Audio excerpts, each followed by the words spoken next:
Commentary: we expected nights like Wednesday. In a disorienting time of Red Sox baseball, when expectations are rapidly approaching the horizon, there is at least a sliver of positive to take from that. These were inevitable. It's the rest of them that make it really hurt. These two losses to a similarly lost Yankees team, crystallizing just the corner into which the champs are already painted. We've watched enough baseball around here to get 119-57 simply doesn't happen, so it certainly wasn't going to twice. Great teams play mediocre for significant stretches of baseball seasons, especially now, when the top third of the sport makes the playoffs. Cleveland was 58-48 on an 88-win pace last July 31st. The Dodgers opened 32-32. Milwaukee went 40-39 for 3 months. Houston went 27-23 for 2. Advertisement: that was an integral part of Alex Cora's plan coming out of spring training, even if he couldn't tell you in those words. He eased in, protected by that freshly won title. He took his foot off the gas because his first Boston team floored it to the final day.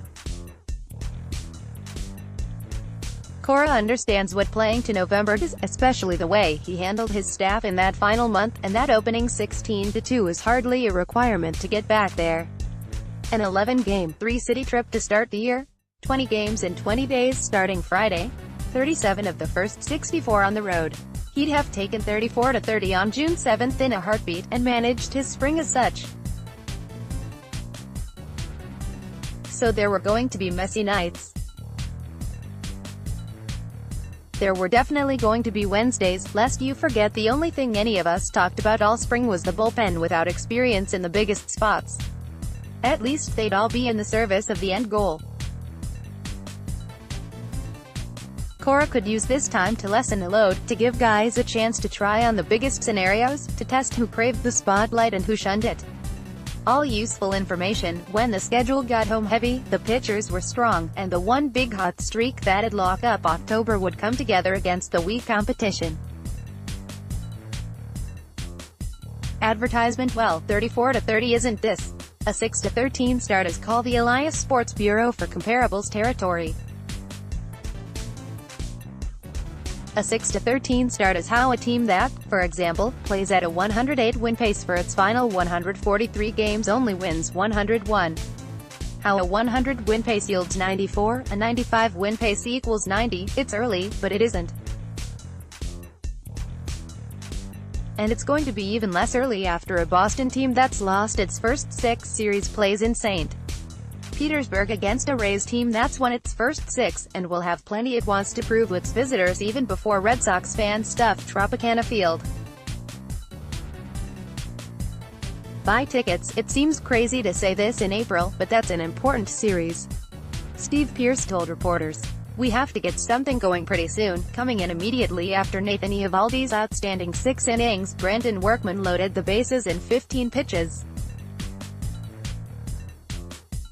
AP photo. So, while I do want to take a moment to credit Nathan Eovaldi, who went from walking 4 in back-to-back 5-inning starts and allowing 6 homers in 15 innings to throwing first-pitch strikes to 14 of 23 batters in a bandbox, Dustin Pedroia's departure in the 3rd inning means more.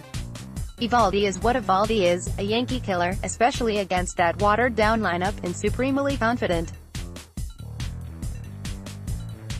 The starting rotation, as we see all of them not named Rick Porcello start to find their form, is going to be fine.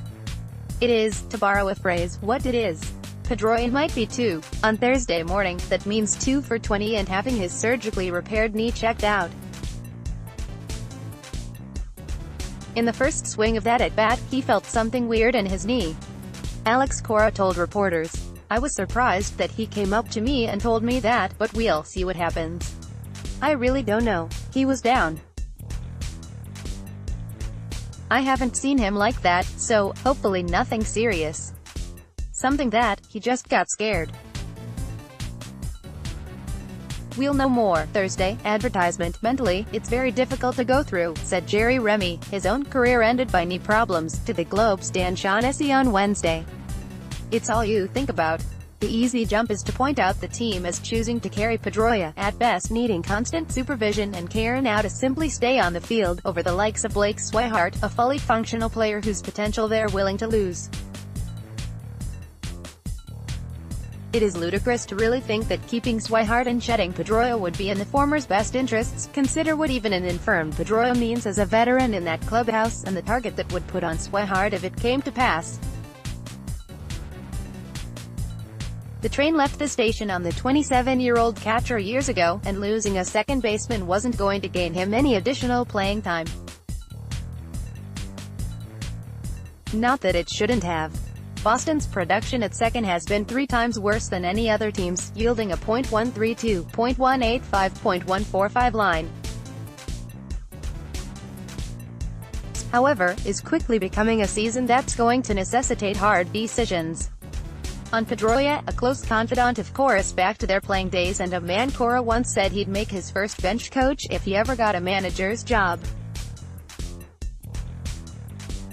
On Porcello, whose struggle whether to be an effective sinker baller or pile up strikeout totals with higher risk high fastballs is back with a vengeance in 2019.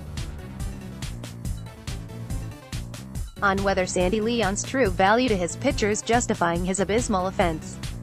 For a lot of the returning stars from the 2018 champions, there was nowhere to go but down.